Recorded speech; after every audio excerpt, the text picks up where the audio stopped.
एक नए लक्ष्य और एक नए जोश के साथ आगे बढ़ते हुए यूपी बोर्ड के जो विद्यार्थी हैं उनका हमारा यूट्यूब चैनल वीर मिश्रा हिंदी एजुकेशन चैनल में आप सबका बहुत बहुत स्वागत है।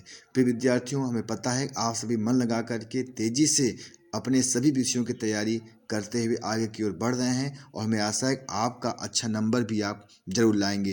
तो इसी क्रम में हम भी क्या है आप सबके बीच में कक्षा 12 हिंदी से जो है 50 प्रश्न लेकर के आए हैं। यह एक मैराथन क्लास भी हो सकता है और ये 50 प्रश्न हैं और सभी बहुविकल्पी हैं जो कि हिंदी गद्य पद के इतिहास में कैसे क्वेश्चन पूछा जाता है ये इसमें वर्णन किया गया है। आप लगातार इस वीडियो में लास्ट तक आप बने रहिएगा और आप जो है क्या है इस वीडियो पर बहुत ही बेहतरीन ध्यान से देखना और कम से कम आप इसको याद करोगे तो आपका 50 प्रश्न आपका तैयार हो जाएगा इसी बहाने, और 10 अंक तो आपको पक्का हो ही जाएगा। ठीक है ना।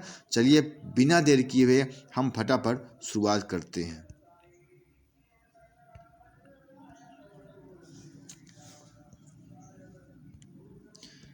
बिना देर किए हुए हम फटाफट शुरुआत करते हैं विद्यार्थियों। चलिए, इसमें पहला क्वेश्चन पूछा है कंकाल उपन्यास किसकी रचना है, अर्थात कंकाल किसने लिखा है। तो हमको पता है कंकाल किसने लिखा है, जयशंकर प्रसाद जी लिखा है। ठीक है ना। फिर दूसरा प्रश्न पूछा है भारत के 11वें राष्ट्रपति कौन है, राधा कृष्णन, राजेंद्र प्रसाद, अब्दुल कलाम, इनमें से कोई नहीं। तो भारत के जो 11वें राष्ट्रपति हैं वो कौन थे, हमारे डॉक्टर अब्दुल कलाम जी थे। ठीक है ना। चलिए फिर तीसरा प्रश्न हमारा पूछा है वसुधा साहित्यिक पत्रिका के संपादक कौन है। जो वसुधा जो साहित्यिक पत्रिका है इसको कौन लिखा है, इसे लिखे हैं कौन, हरिशंकर परसाई जी लिखे हैं। ठीक है ना। फिर चौथा नंबर प्रश्न पूछ रहा है पंडित दीनदयाल के पिता क्या थे, किसान थे, लिपिक थे, हेडमास्टर थे, स्टेशन मास्टर थे। तो पंडित दीनदयाल के जो पिता थे वो क्या थे, वो स्टेशन मास्टर थे। फिर अगला पूछा है अंगा है यानी पांचवा है कि कल्पलता किस विधा की रचना है, संस्मरण है कि कहानी है कि उपन्यास है, निबंध है। तो यह जो कल्पलता है इसे हजारी प्रसाद द्विवेदी जी ने लिखा है और यह उनकी क्या है कि निबंध है। ठीक है ना। चलिए अब हम जो है छठवां नंबर क्वेश्चन आपसे लिखा है, पूछ रहा है कवि वचन सुधा पत्रिका के संपादक कौन है। तो कवि वचन सुधा के पत्रिका संपादन कौन है, भारतेंद्र हरिश्चंद्र जी हैं। ठीक है ना। फिर अगर क्वेश्चन पूछा सातवां नंबर खड़ी बोली का प्रथम महाकाव्य कौन है। तो खड़ी बोली का प्रथम महाकाव्य क्या है, प्रिय प्रवास है। प्रिय प्रवास किसकी रचना है, हरिऔध की रचना है। ठीक है ना। इसमें से आपका सेकंड नंबर ऑप्शन सही हो जाएगा। फिर आठवां नंबर प्रश्न पूछ रहा है आपसे कि गुनाहों का देवता किसने लिखा है। तो गुनाह देवता किसने लिखा है, धर्मवीर भारती ने लिखा है। ठीक है ना। फिर धर्मवीर भारती जी ने क्या है गुनाहों का देवता लिखा है। फिर 9वां नंबर क्वेश्चन आपसे पूछ रहा है कि किस विद्वान ने आदिकाल को वीर गाथा काल कहा है। राम कुमार वर्मा ने कहा है, राहुल सांकृत्यायन ने कहा है, रामचंद्र शुक्ल ने कहा है या पंडित विश्वनाथ मिश्र ने कहा है। ठीक है ना। तो आदिकाल को वीर गाथा काल किसने कहा है, आचार्य रामचंद्र शुक्ल जी ने कहा है। ठीक है ना। इसमें से आपका तीसरा सही हो जाएगा। फिर 10वां आपका क्वेश्चन है सरहपा निम्नांकित में से किस साहित्य संबंधित है। जो सरहपा जी थे वह किस साहित्य से संबंधित थे, वो कौन सा साहित्य था, वो इनका था सिद्ध साहित्य। ये क्या है, सिद्ध साहित्य से क्या है संबंधित है। ठीक है ना। हम फटाफट आगे की ओर बढ़ते हुए चल रहे हैं। ठीक है ना। अब देखिए अब अगला हमारा 11 नंबर क्वेश्चन है। हमारा 11 नंबर क्वेश्चन है कि रानी केतकी की कहानी के लेखक कौन है। हमको पता होगा इसे जो है पहली गद्य रचना भी कहा जाता है, पहली गद्य रचना भी कहा जाता है। ठीक है ना। तो रानी केतकी कहानी किसने लिखा है, इंशाअल्लाह खान ने लिखा है। फिर 12 नंबर क्वेश्चन पूछ रहा है ब्राह्मण पद के संपादक कौन है, प्रताप नारायण मिश्र जी हैं। ठीक है ना। फिर 13 नंबर क्वेश्चन पूछा है घुमक्कड़ शास्त्र किसने लिखा है, तो राहुल सांकृत्यायन ने लिखा है। ठीक है ना। फिर 14 नंबर आपसे प्रश्न पूछा है कि हजारी प्रसाद द्विवेदी का उपन्यास इसमें कौन सा है। तो कौन सा उपन्यास है, अनाम दास का पोथा। ठीक है ना। अनाम दास का पोथा क्या है, हजारी प्रसाद द्विवेदी जी का क्या है, उपन्यास है। फिर 15 नंबर क्वेश्चन आपसे पूछ रहा है कि निम्नलिखित में से कौन प्रसिद्ध आलोचक हैं। तो इनमें से चारों में से रामचंद्र शुक्ल, महादेव वर्मा, मुंशी प्रेमचंद, जयशंकर प्रसाद। तो इन चारों में से प्रसिद्ध आलोचक कौन है, हमारे जयशंकर प्रसाद जी हैं। ठीक है ना। चलिए अब हम चलते हैं आपसे 16 नंबर क्वेश्चन पर। ठीक है ना। 16 नंबर क्वेश्चन पूछता है आपसे कि तुलसीदास जी ने जो रामचरितमानस की जो रचना की है वह किस भाषा में की है, ब्रज भाषा में, अवधी में, भोजपुरी में, खड़ी बोली में। तो रामचरितमानस की जो रचना की गई है वह अवधी भाषा में की गई है। ठीक है ना। फिर अगला क्वेश्चन पूछा है 17 नंबर क्वेश्चन पूछा है कि निम्नलिखित कवियों में से किस कवि को जो है राष्ट्र कवि की उपाधि से विभूषित किया गया था? ये हमारा 70 नंबर क्वेश्चन है। किसे किया गया था? राम कुमार वर्मा को, मैथिली शरण गुप्त को, महादेव वर्मा को, निराला को। तो किसे किया गया था? मैथिली शरण गुप्त को क्या है? राष्ट्र कवि की उपाधि इनको दिया गया था। अब हमारा 18 नंबर क्वेश्चन पूछा है कि जो निर्गुण काव्य धारा है उसकी विशेषता इन चारों में से कौन से है? यानी कि उसमें वात्सल रस की प्रधानता थी, कि प्रकृति पर चेतन सत्ता का आरोप था, कि रूढ़ियों एवं बाह्य आडंबर का विरोध था, कि आश्रयदाता की प्रशंसा थी। तो देखिए जो निर्गुण काव्य धारा के लोग थे वह क्या रूढ़ियों और बाह्य आडंबरों का क्या करते थे? विरोध करते थे। इसीलिए हमारा 18 क्या हो जाएगा? हमारा तीसरा नंबर सही हो जाएगा। रूढ़ियों और बाह्य आडंबर का वो लोग क्या करते थे? विरोध करते थे। ठीक है ना। चलिए अब हमारा अगला है 19 नंबर, प्रयोगवादी काव्य धारा के जनक कौन है? प्रयोगवादी काव्य धारा के जनक कौन है? अज्ञेय हैं, दिनकर हैं, मुक्तिबोध हैं, धूमिल हैं। तो कौन है? हमारा अज्ञेय जी हैं। ठीक है ना। अज्ञेय पूरा नाम क्या है? सच्चिदानंद हीरानंद वात्स्यायन अज्ञेय। ठीक है ना। चलिए फिर 20वें नंबर हमारा क्वेश्चन पूछा है कि कौन सा ग्रंथ है जो द्विवेदी युग में जो लिखा गया था? ठीक है ना। कामायनी है, पल्लव है, साकेत है, यामा है। तो कौन है इसमें? हमारा क्या है? साकेत हो जाएगा। साकेत। ठीक है ना। साकेत किसने लिखा है? साकेत किसने लिखा है बताइए आप लोग। साकेत किसने लिखा है? वो लिखे कौन है? मैथिली शरण गुप्त ने। इससे हमारा जो 20 का क्या सही हो जाएगा? साकेत सही हो जाएगा। ठीक है ना। चलिए अब 21 नंबर प्रश्न की ओर चलते हैं। अब हम 21 नंबर प्रश्न की ओर क्या है आगे की ओर बढ़ते हैं। फटाफट आप सभी क्या है जो है इसको देखते हुए चलिए। पहला 21 में क्वेश्चन पूछा है खड़ी बोली गद्य की प्रथम रचना कौन सी है? तो खड़ी बोली गद्य की प्रथम रचना कौन सी है? गोरा बादल की कथा है। ठीक है ना। गोरा बादल की कथा है। 21 नंबर क्वेश्चन है। अब 22 नंबर क्वेश्चन है शुक्लोत्तर युग के साहित्यकार कौन है? हजारी प्रसाद हैं, किशोरी लाल हैं, महावीर प्रसाद जी हैं, लाला श्रीनिवास हैं। तो शुक्लोत्तर युग के जो साहित्यकार हैं वो कौन है? हमारे हजारी प्रसाद द्विवेदी जी हैं। ठीक है ना। चलिए फिर 23 नंबर प्रश्न पूछ रहा है आपसे कि नीड़ का निर्माण फिर कौन सी रचना है? नीड़ का निर्माण फिर किसने लिखा है? आपको पता होगा। इसे जो है हरिवंश राय बच्चन जी ने लिखा है। यह जो है क्या है? हरिवंश राय बच्चन की क्या है? आत्मकथा है। ठीक है ना। आत्मकथा है। अर्थात 23 का हमारा सेकेंड ऑप्शन अर्थात आत्मकथा सही हो जाएगा। फिर अगला हमारा क्या है? 24 नंबर प्रश्न पूछा है कि लोकायतन के रचनाकार कौन है? लोकायतन किसने लिखा है? मैथिली शरण गुप्त जी लिखे हैं, नागार्जुन लिखे हैं, अज्ञेय लिखे हैं, सुमित्रानंद पंत लिखे हैं। तो कौन लिखा है? हमारा सुमित्रानंद पंत जी क्या है? लोकायतन लिखे हुए हैं। इसमें हमारा 24 का क्या सही हो जाएगा? हमारा चौथा नंबर सही हो जाएगा। ठीक है ना। अब हमारा 25 नंबर क्वेश्चन पूछ रहा है कितनी नावों में कितनी बार यह किस युग में लिखा गया था? कितनी नावों में कितनी बार यह जो है किस युग में लिखा गया था? प्रगतिवाद में, छायावाद में, प्रयोगवाद में, द्विवेदी युग में। ठीक है ना। तो कितने नावों में कितनी बार यह हमारा लिखा गया था? किसमें? प्रयोगवाद में लिखा था। और ये किसकी रचना है? यह हमारा अज्ञेय जी की रचना है। ठीक है ना। चलिए अब हम चलते हैं आपके सामने 26 नंबर प्रश्न पर। 26 नंबर प्रश्न पूछा है कि प्रेम माधुरी कौन लिखा है? तो आपको पता होगा कौन कौन लिखा है भैया। इसमें 4 ऑप्शन दिया गया है। हरिश्चंद्र जी हैं, पाठक हैं, रामदास त्रिपाठी जी हैं, महादेव वर्मा है। तो प्रेम माधुरी कौन लिखा है? भारती हरिश्चंद्र जी लिखे हैं। ठीक है ना। फिर 27 नंबर क्वेश्चन पूछा है कि छायावाद युग की रचना कौन सी है? कामायनी है, साकेत है, अद्भुत प्रलाप है, ठंडा लोहा है। तो कौन सी छायावादी कवि कौन है? जयशंकर प्रसाद जी हैं। उन्होंने क्या लिखा है? कामायनी लिखा है। ठीक है ना। चलिए अब ग नंबर क्वेश्चन पूछा आपसे प्रयोगवाद की समय सीमा क्या है? देखिए समय सीमा एक नेक का पूछ ही लेता। आप सभी की समय सीमा याद करके जाना। समय सीमा इसमें किसे दिया गया? 1943 से 1953 तक, 1943 से 1950 तक, 1943 1955 तक, 1943 1960 तक ना। तो प्रयोगवाद की जो समय सीमा है वह कौन सी है? 1943 से 1955 तक। अर्थात हमारा ऑप्शन नंबर 28 का बी सही हो जाएगा। ठीक है ना। सेकंड ऑप्शन सही हो जाएगा। फिर 29 नंबर क्वेश्चन पूछ रहा है कि नई कविता से संबंधित पत्रिका कौन सी है? क्या नई कविता से संबंधित पत्रिका कौन सी है? तो कौन सी हमारी हो जाएगी? साहित्य संदेश हो जाएगी। कौन सी हो जाएगी? हमारी साहित्य संदेश हो जाएगी। फिर अगला नंबर क्वेश्चन पूछा है हमारा 30 नंबर क्वेश्चन पूछ रहा है। 30 नंबर क्वेश्चन पूछ रहा है साकेत की रचना किस युग में हुई थी? भारतीय युग में, द्विवेदी युग में, छायावाद युग में, नई कविता युग में, है ना। तो साकेत की जो रचना हुई थी अब आप बताइए यह किसने लिखा है? तो साकेत किसने लिखा था? मैथिली शरण गुप्त ने लिखा था। और किस युग में लिखे थे? वे द्विवेदी युग में लिखे थे। ठीक है ना। किस युग में लिखे थे? द्विवेदी युग में लिखे थे। तो इस प्रकार से हमारा 30 का क्या सही हो गया? हमारा 30 का हमारा सही हो गया सेकेंड ऑप्शन मैथिली शरण गुप्त। अब चलते हैं आगे। अगर भैया आप लोग अगर हमारे यूट्यूब चैनल पर अगर आप नए हैं तो आप जो है क्या हमारे इस चैनल को आप सब्सक्राइब करिए और बेल आइकन को आप प्रेस भी कर लीजिएगा, ताकि हम एग्जाम्स पहले हम जितना वीडियो डालें आपके पास नोटिफिकेशन फटाफट पहुंचता रहे। और आप अपने दोस्तों को भी शेयर करिए ताकि वो भी इसको पढ़ें। कम से कम 50, 100, 200, 300 क्वेश्चन हम जितना भी डाल रहे हैं आपका उतना तैयार भी तो हो जाए।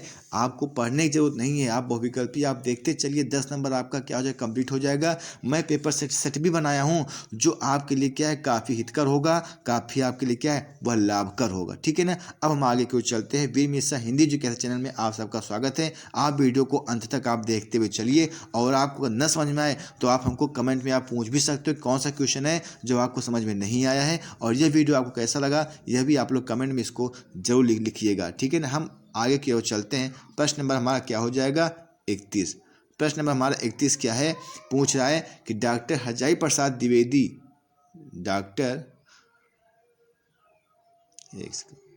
चलिए पूछा है कि डॉक्टर हजारी प्रसाद द्विवेदी की निबंधकार हैं किस युग के थे। शुक्ल युग के थे, शुक्लोत्तर युग के थे, भारतीय युग के थे, द्विवेदी युग के थे। तो हजारी प्रसाद द्विवेदी किस युग के निबंधकार हैं भैया, शुक्लोत्तर युग के थे। ठीक है ना। 31 का हमारा तीसरा ऑप्शन सही हो जाएगा। फिर खा नंबर क्वेश्चन पूछ रहा है कला और संस्कृति इनमें से कौन सी विधा की रचना है। यानी कला और संस्कृत हमारी क्या है, तो कला और संस्कृत हमारा क्या वह निबंध है, निबंध। सेकेंड नंबर हमारा सही हो जाएगा। फिर 33 नंबर हमसे क्वेश्चन पूछ रहा है कि राष्ट्र जीवन की दिशा इसकी रचनाकार कौन है, इसके रचयिता कौन है। दीनदयाल उपाध्याय हैं, कन्हैयालाल मिश्र प्रभाकर हैं, वासुदेव शरण अग्रवाल हैं, प्रोफेसर जी सुंदर रेड्डी हैं। तो 33 का हमारा क्या सही हो जाएगा, पहला सही हो जाएगा। पंडित दीनदयाल उपाध्याय जी ने क्या किया था, राष्ट्र जीवन की दिशा नामक पुस्तक इन्होंने लिखा था।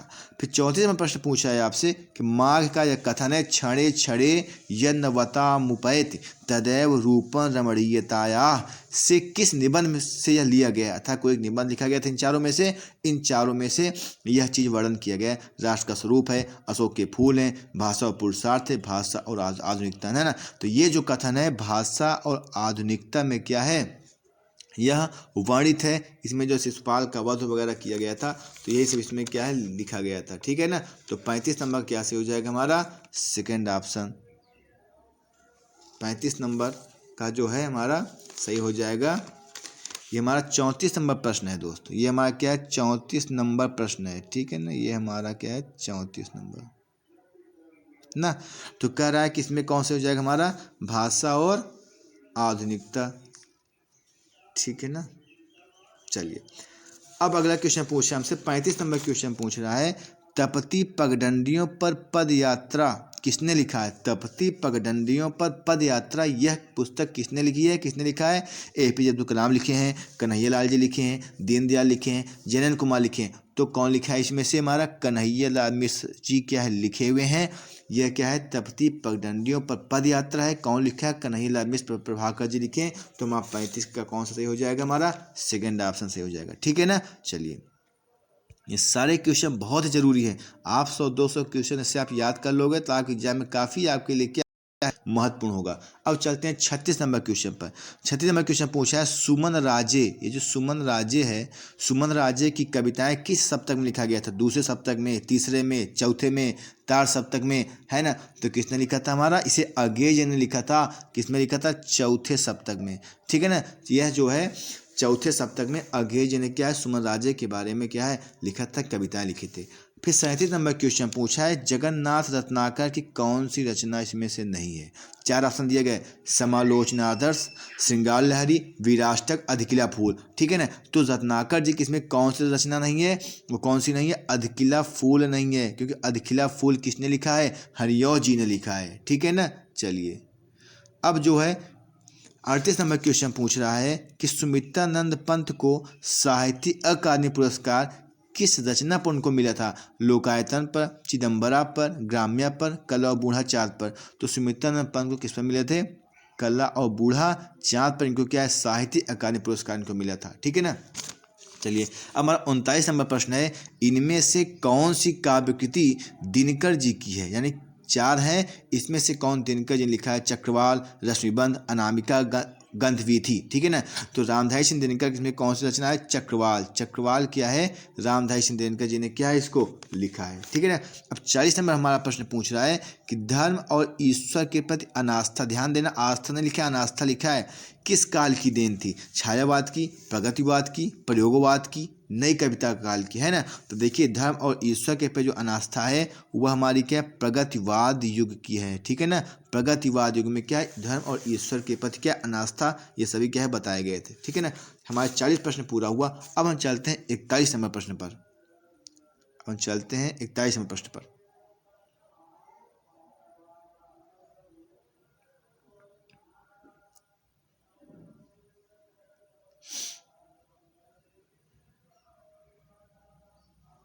चलिए 41 नंबर प्रश्न पूछ रहा है हमारा कि वासुदेव शरण अग्रवाल का निबंध संग्रह कौन सा नहीं है? पूछा है। वाग्धारा, कल्पवृक्ष, कल्पलता, पूर्वोदय, है ना। तो इसमें हमारा क्या से हो जाएगा? हमारा कल्पलता से हो जाएगा। कल्पलता क्या है? वासुदेव शरण अग्रवाल की निबंध संग्रह रचना नहीं है।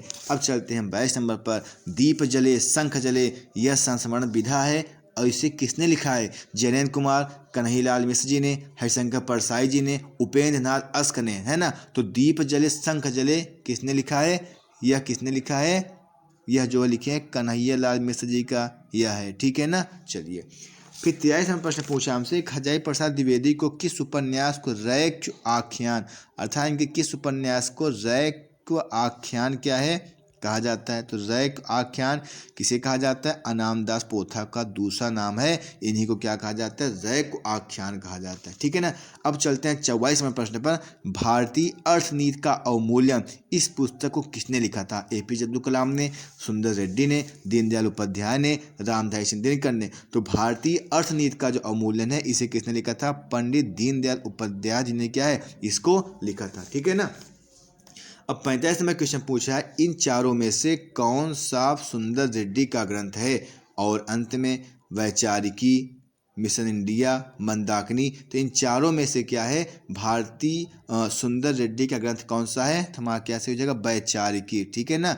वैचारिकी क्या है? सुंदर रेड्डी का यह क्या है? ग्रंथ है, ठीक है ना। अब हम चलते हैं जो है 46 नंबर प्रश्न पर। 46 नंबर प्रश्न पूछे आपसे, यह लास्ट है। 50 प्रश्न क्या है हम आपके लिए हम आपके 50 प्रश्न क्या लाए थे, ठीक है ना।